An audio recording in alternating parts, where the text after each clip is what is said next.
ഈശോമിശിഹായിൽ പ്രിയപ്പെട്ടവരെ, നമ്മൾ 49-ാമത്തെ സങ്കീർത്തനം ധ്യാനിച്ച് ഇന്ന് നമ്മളുടെ ആത്മാവിനെ പരിപോഷിപ്പിക്കുകയാണ്. 20 തിരുവചനങ്ങൾ ആത്മാവിൻ്റെ അനശ്വരതയെക്കുറിച്ച് പറയുന്ന ഒരു സങ്കീർത്തനം.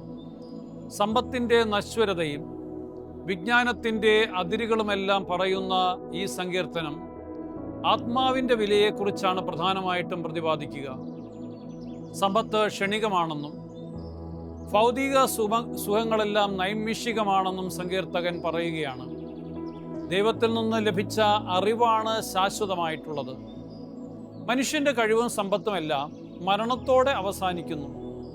എന്നാൽ ജീവിതം അർത്ഥവത്താക്കുക ദൈവത്തിൻ്റെ വചനത്താലാണ്. ദൈവത്തിൻ്റെ വചനത്താൽ നയിക്കപ്പെടുന്നതിലൂടെയാണ് ജീവിതം അർത്ഥവത്താകുക. മരണാനന്തര ജീവിതമാണ് എല്ലാവരും ആഗ്രഹിക്കേണ്ടത്.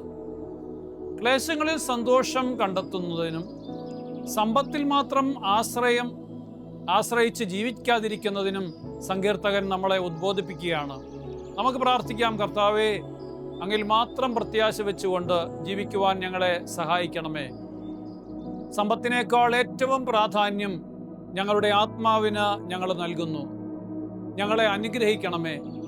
ഈ ലോക ജീവിതം മാത്രം ലക്ഷ്യം വെക്കാതെ ദൈവസന്നിധിയിലും ആത്മാവിൻ്റെ വളർച്ചയിലും ഉന്നം വെച്ച് ജീവിക്കുവാനായിട്ട് ഞങ്ങൾക്ക് ശക്തിയും കൃപയും നൽകണമേ.